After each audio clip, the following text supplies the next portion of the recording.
Welcome to Amplifying the Voice of Women in Technology.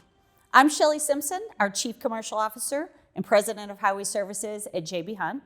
And joining me are three of our executives in our engineering and technology space today that will spend time walking through how business and technology really integrates to further accelerate our organization. But before we get started, being with the company for 26 years, I have seen a lot of change in our organization. And really, for the first 23 years of my career, we really viewed technology more of a cost center, more of an area that was necessary, but was difficult for us to really figure out how we could accelerate our organization through technology. And those things have changed for us. Ideas have changed for us. And a big part of those ideas have come as a result of us thinking about business in a different way. When we think about the way we've done business for nearly 60 years, we started thinking about processes and old ways of thinking that really needed to have disruption to further take our company, but also further take our industry into what we believe will be the best way to do business over the long term. In 2017, our organization really embarked on a new initiative. And that initiative put technology really front and center for not only our organization, but also directly for our people.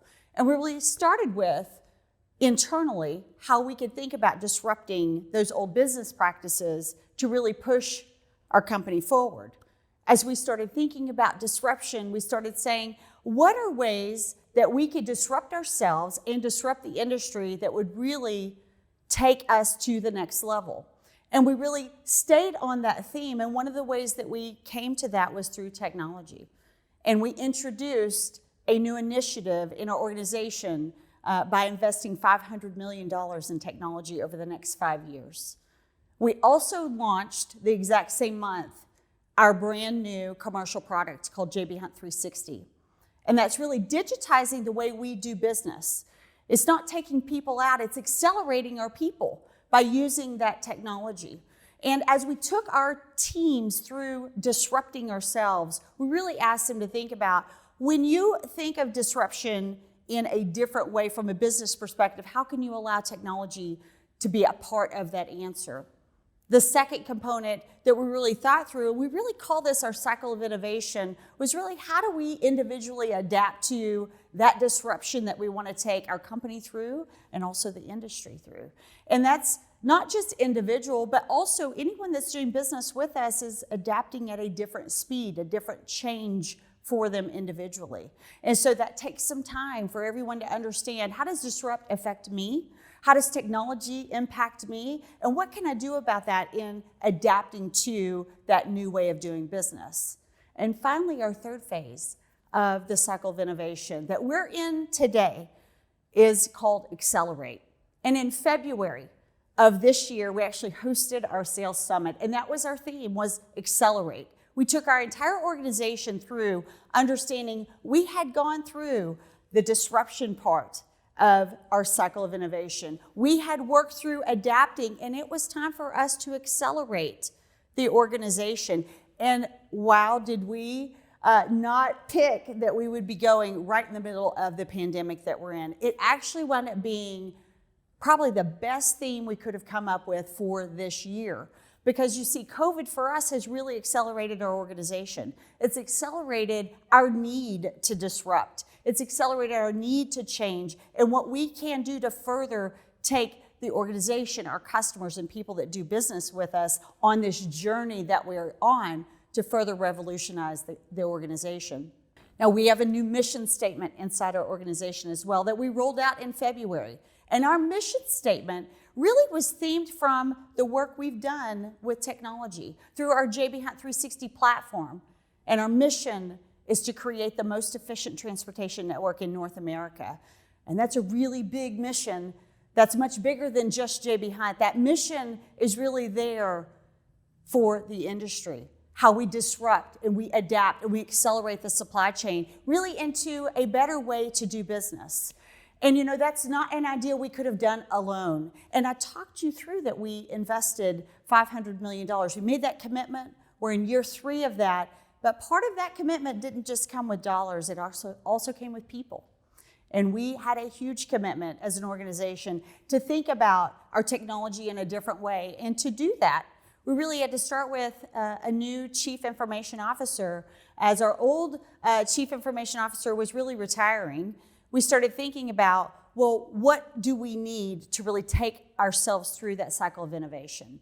And so Stuart Scott joined our organization, and shortly thereafter, Stuart started to change and revolutionize the way we thought about technology inside our company. And so joining me today are three of our technology leaders that I really want to have an open conversation with about some of the challenges that they faced, each moving here to Northwest Arkansas, where we would say is God's country, home of the Razorbacks, but not necessarily what they would have viewed, at least in the beginning. And so I want to just turn that conversation into what would have possibly made them interested in coming to what many would perceive a trucking company, what would make them interested. And really, Vana, I'm going to start with you because being from Boston and a big city and moving to Northwest Arkansas, that probably was somewhat of a change. But can you walk us through what made you interested in what maybe you perceived as a trucking company using technology to accelerate themselves? What drew you to our organization? Sure, Shelley. So coming from Boston, first of all, I was excited to be part of the logistics industry, and knowing that the company is investing for $100 million plus in building the digital freight matching.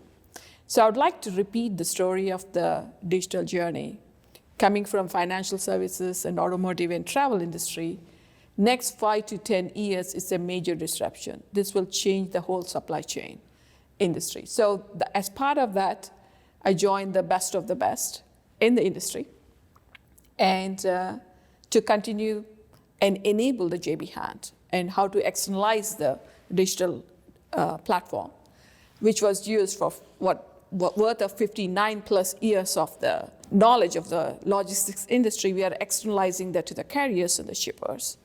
And that was a very challenging role to run the digital technology operations. So that's the reason why I'm here in Arkansas, and it was never boring.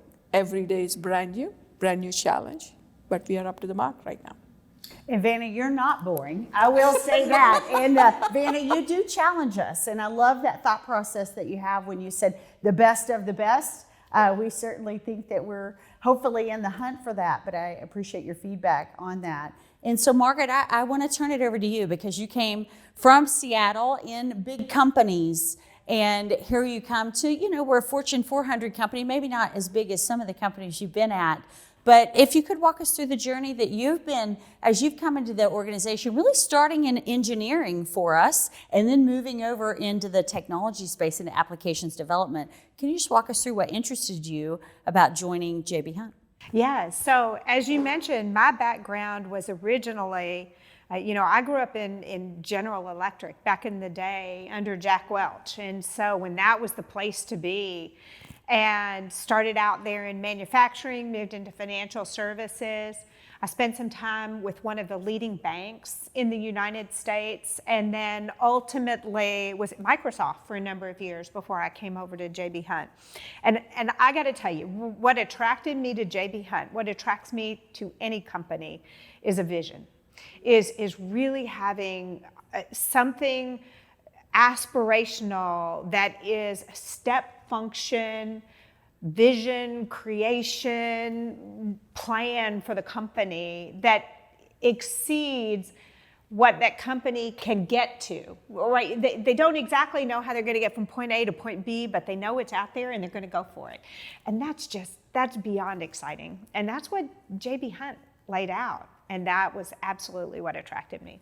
I remember, Margaret, when you came, you said, it was one of our first conversations, and you said, have you gotten that one big win yet to really merge that thought process between technology and business? And you were having that conversation with Stuart and sharing that story with me. And I found that really interesting because it really made me think about what change that is to come into transportation and logistics, bring your experience, but also really move our organization to see what the value proposition is for our company. Yeah, exactly. You know, anytime you're on a journey, and JB Hunt was really on a journey at that point, and we were right at the beginning of the journey. We kind of had a destination in mind, but how we were going to get from here to there was wide open, and it's that first step, that first little win into that visualization of the path that you're on.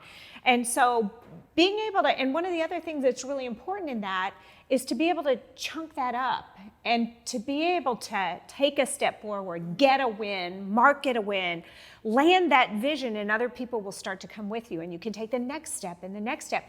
And the one thing that people don't understand about, say, a 5-year plan or a vision is you never actually implement exactly what you thought it was going to be. Sure. Because every step you take alters that vision.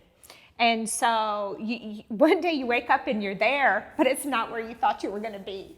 Yeah, very true. And altering is something that, Lori, you're very familiar with because, Lori, you support my area directly. Lucky you, or I'm sorry for you. We get the opportunity to work together all the time, and that adapting and helping us see how we can do business. And you know, it reminds me of our first conversations that you and I had, because you do have a background, not necessarily in transportation, but in the logistics space. And specifically, you have a background of taking companies through mainframe migration into the cloud, and you've seen a lot of different change happen. Can you just talk a little bit about that here, coming into the organization, knowing that we were on a journey, but the very front end, like Margaret said, can you talk a little bit about that as you walked into this organization, how you dealt with that as a challenge? Yes, I remember one of our early conversations, and I mentioned that mainframe conversions are hard. And you and I kind of talked back and forth, and you said, boy, that's really nice to know. It feels hard, right? That it is very difficult. And so I love how Margaret stated that vision and step by step, because it is a journey and you do have to adjust as you go. And that's really one of the things that I love about JB Hunt.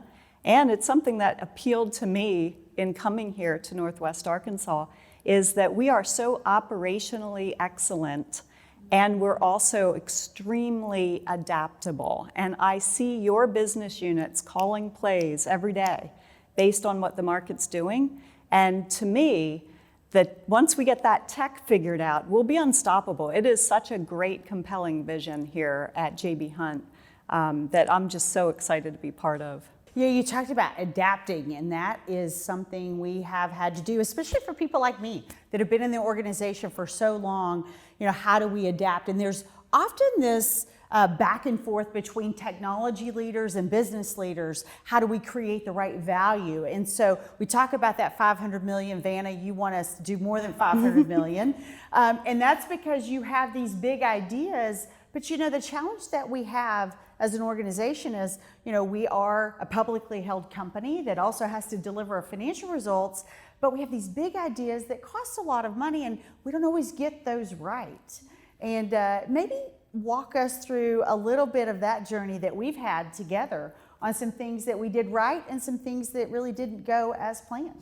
So whenever, as Margaret stated and Lori stated, it's migrating from mainframe is quite a challenging journey.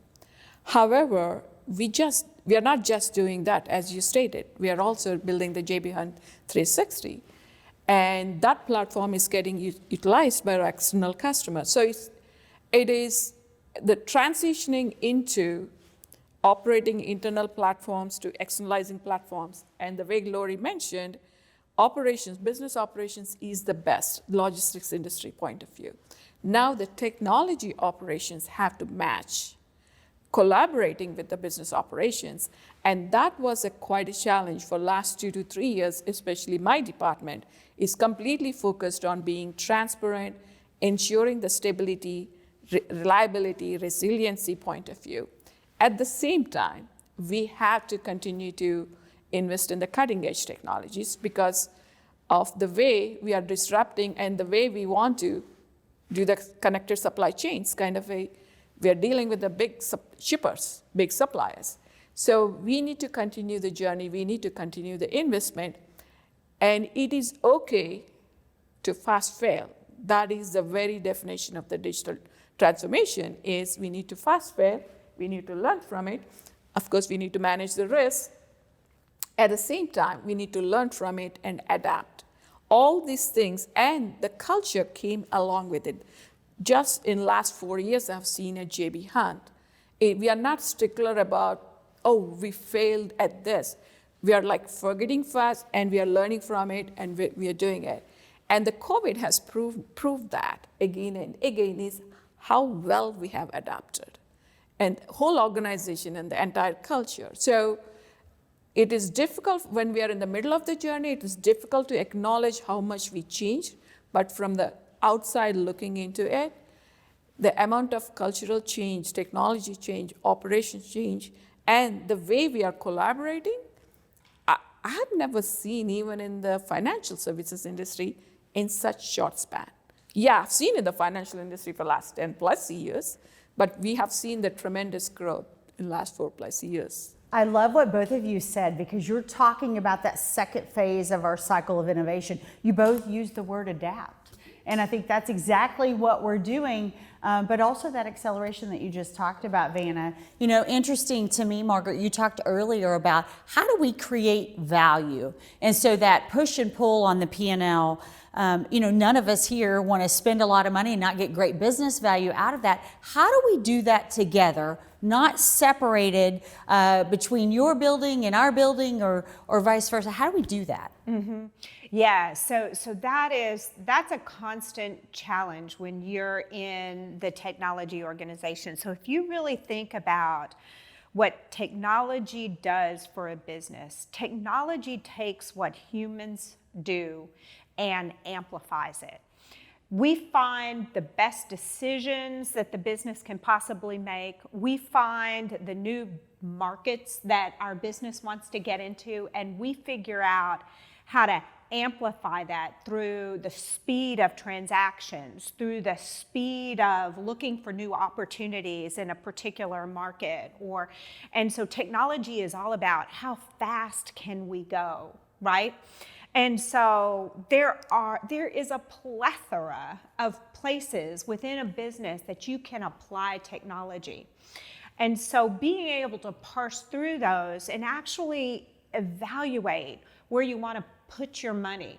I remember one time when I was a little girl, I had the opportunity to travel to Hong Kong.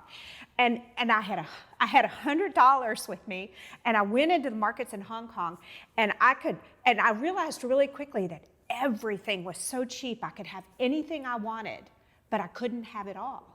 Yeah, and it was an epiphany for me and that's the same thing that we have to go through as a business. We can afford to do a whole lot of things, but we can't afford to do it all. And so figuring out where to make that investment, have those conversations with the business.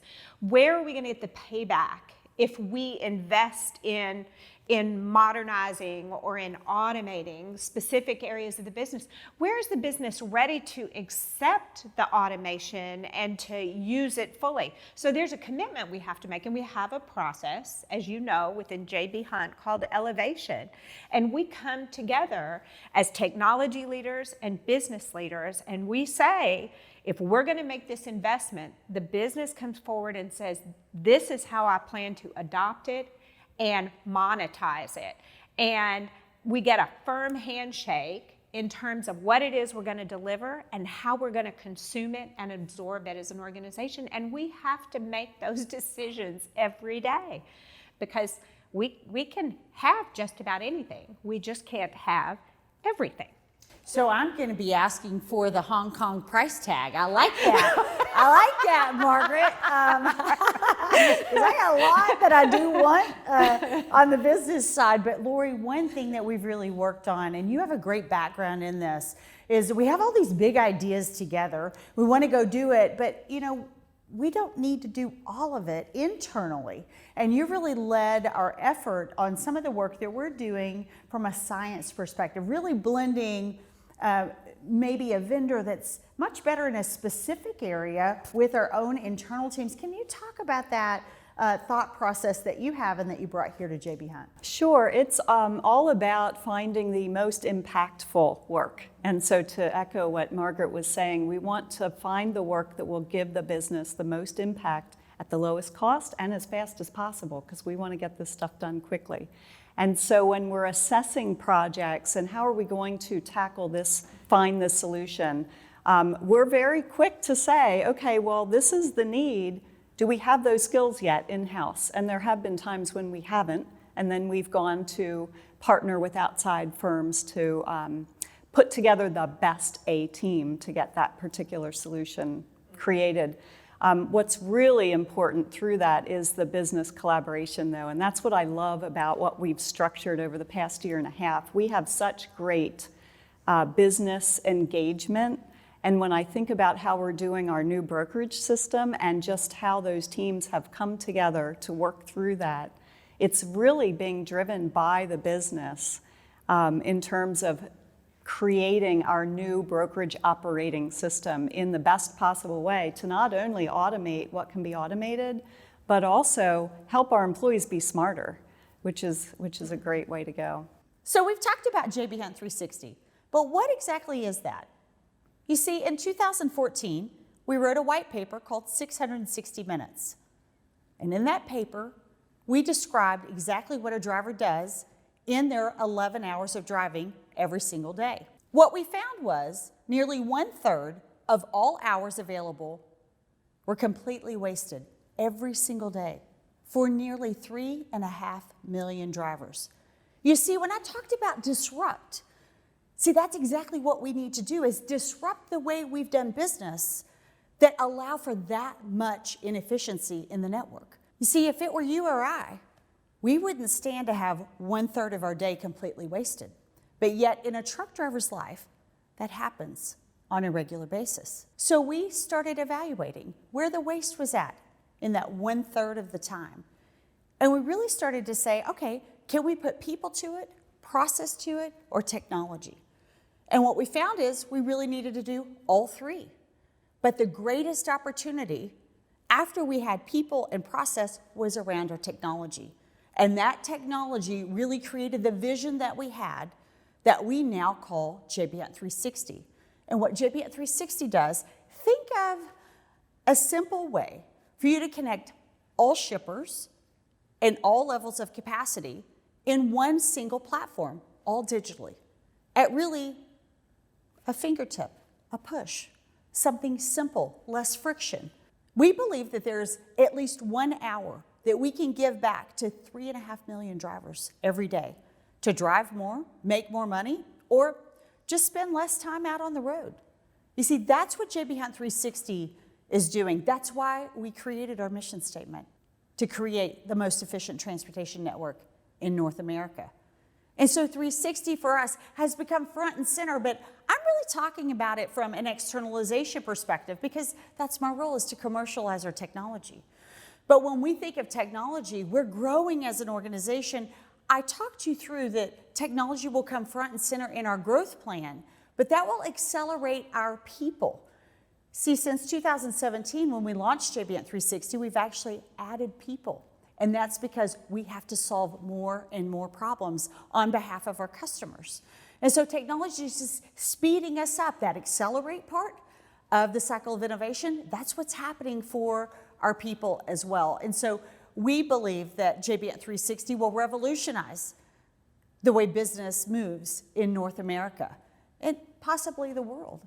But right now we're focused in on that big opportunity here in an addressable market of around $500 billion. But let me take you through what JB Hunt 360 means, maybe not just externally, but what it also means, Margaret, internally, if you think about from an employee perspective.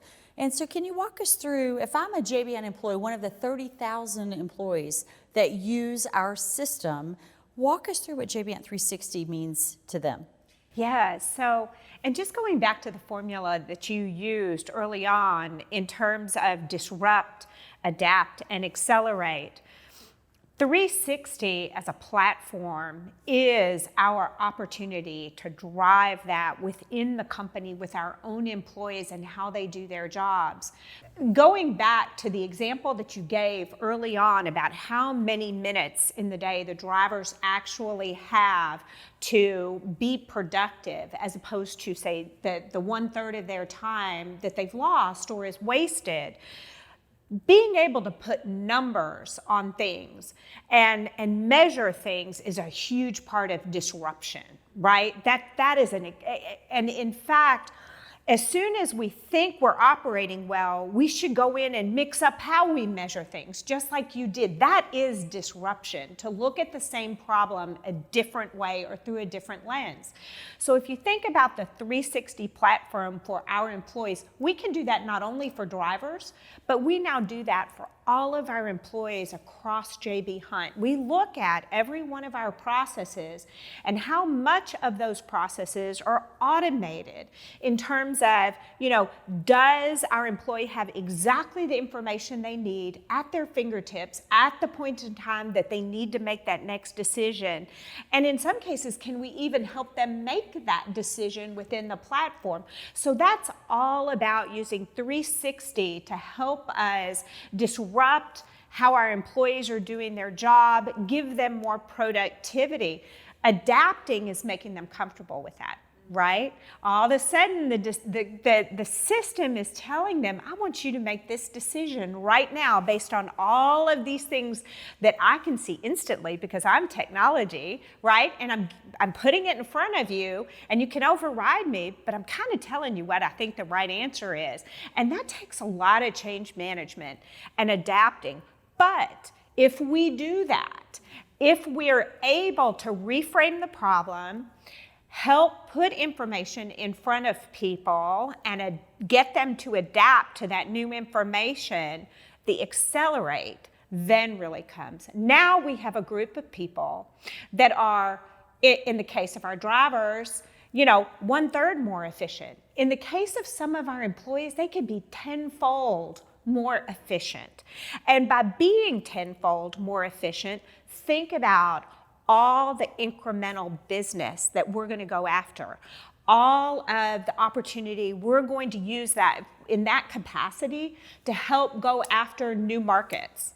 So Margaret, where were you 26 years ago when I sat in front of my computer and thought, oh, why do I have to do all of this work? I thought, why did I go to college to do this work? It was waste in my day. I love the thought of that. As we've taken our people through that, our vision for JB at 360 is both externalization, but also internally for our people. I've always said to our team members, hey, think about when you can actually use this to do real work versus feeling like you're punching a button sometimes. And so it's that automation that we can create and allow them to spend more of their time really problem solving, relationship building, things that they really enjoy. Exactly. But one of the things that we get out of our JBant 360 platform is data, and lots of data. And so, big data was the big buzzword for so long, but making sense of the big data. And Lori, I want to take this over to you because I think this is really important for us. You're helping lead us in the science space. And, I have a background of finance and trying to figure out complex problems, but really the speed at which business moves and the speed at which data moves and the magnitude of data. Talk about how we're using that data that's coming both external from JBat 360 and internal. How are we using that to benefit our customers and our people? Yeah, that's a great question. There is an enormous amount of data available, and so part of the journey has been first identifying what data do we have at our fingertips, both internally and externally. And then the next step is how do we use that data most effectively to solve our business challenges? So one area we are focused on right now is load matching, where we want to connect loads with the absolute best carrier option. And there's a lot of science happening around that. We have our data insights team focused on looking at all of our internal data to determine, can we glean new insights out of this that can help us come up with even new ideas? Ultimately, what we want to build is that employee knowledge and automation that provides our employees with the additional information and intelligence that they wouldn't normally have. If you think about typical transportation employee who's popping around different systems to get information or calling to their neighbor, hey, what do you know about this lane?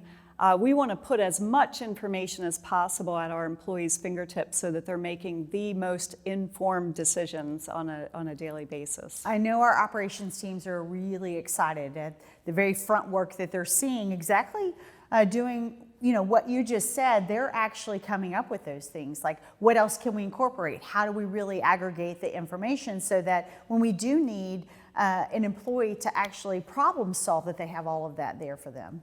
Now, I want to transition a bit because we only have about 10 minutes left, and I do want to talk about your careers because I think that's going to be important and important for the audience. So, Vana, I want to turn it to you because I want to talk about your role.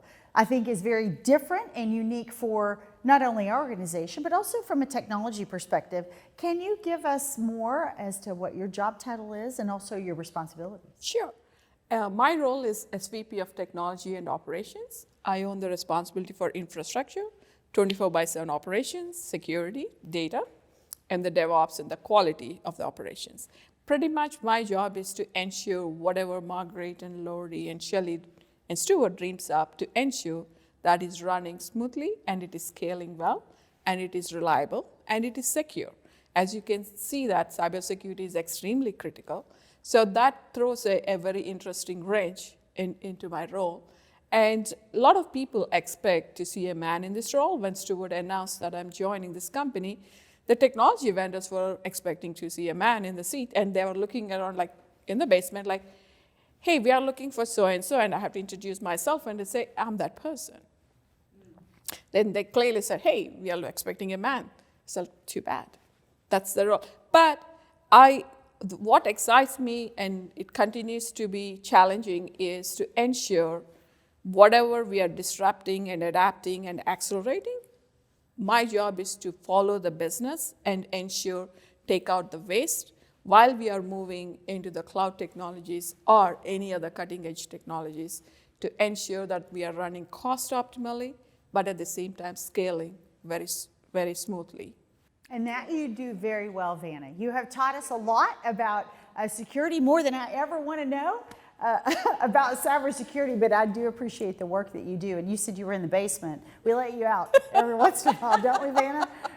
I'm pretty sure. Yeah, and so I want to turn it to you, Margaret, because, when we think of technology and being with the company here for several years now, you've seen us evolve, but I actually want you to paint a little bit about where we're evolving to be. And so if we were here 4 years from now, and we were doing this same panel, talk about where you see JB Hunt, talk about where technology is from a business perspective. Just give us a little bit of vision there. Yeah, so that's a fun question. First of all, though, I would like to say, Vana, that since I refer to you frequently as my sister in engineering and technology, I'm awfully glad you did turn out to be a woman. So, would have been awkward otherwise. But when you talk about where we're going to be, in 4 years, I think one of the things we talked about early on in the conversation is that marriage between the business and technology. I want to see us get even better and stronger there.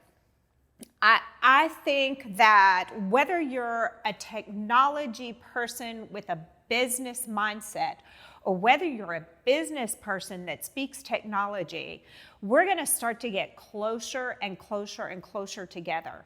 And we're going to get better and better at making those cost-benefit trade-off decisions. Where should we invest the technology money? We're going to get faster on those decisions. We're going to get much more acute in terms of where we make those investments. Our cycle time between coming up with an idea and implementing an idea is going to get a lot sharper and more focused because we've been working together for a while. We've been speaking this language. Our vision is becoming clearer. People are all running in the same direction. Well, it's going to be accelerate, won't it?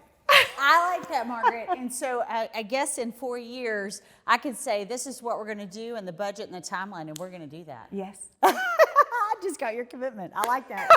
And so finally, Lori, I do want to talk about the things she just said, which is accelerating our relationship. It's just that level of trust and connectivity between our IT and engineering team and the business side. You're in a unique role as well in our organization. I had not heard of your role until we developed that here. Talk about your role and then lean into that same question I just gave Margaret. You're seeing us progress in the business on a regular cadence. Maybe lean us in here at the last where you see us headed. Okay, great. Yeah, so my role is a relationship leader, which is like the bridge between Shelley's business units and technology. I love that role because I think it was almost custom made for me. My background is very technical, but also I have a lot of business background. I did a business startup back in the 80s and I was CEO of a company before joining J.B. Hunt. So I think I have that blend. And what I love about the direction we're headed is I do see it blending. I see your business leaders owning their technical portfolio of projects because they're saying, these are the technology projects I need to succeed in my business. And to see that level of passion and connection is awesome. So I agree with Margaret. I think that is our future, and I see it being played out already, which is really exciting. So passion is not something that you lack, Lori, and it's also not something that any of us lack, as you can tell from our conversation. So I want to thank each one of you for joining me here, and I want to thank you, and I hope that our panel has been helpful for you to think about the way your organization can disrupt, adapt, and accelerate further, and that we have amplified appropriately the voices of women in technology. Be well.